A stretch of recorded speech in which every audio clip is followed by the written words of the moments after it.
неверојатно колку нашиве елити се поставени како поданички, вазалски, и секојаш ќе речат не, тоа е невозможно. Ние сме мала држава, ние треба се да прифатиме, да се прилагодиме. Значи, просто мене ми е жал што на младите луѓе тоа им го оставя. Сега јас сум родена и растена во една држава во која, ама сериозно бевме горди на својата земја, која беше уникатна во светот, како членка на неврзаните, ние не припаѓавме на воени блокови, ние бевме различни, водевме собствена политика и сега доаѓам во ситуација да на се што ќе предложите или ви викаат дека сте екстремист или тоа е невозможно. А никој не се ни обидел, значи мене ми е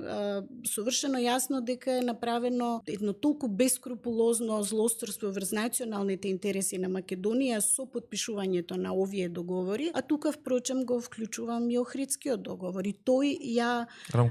рамковниот кој ја доведе оваа ситуација на бинационална држава и на практично племенски односи над водачи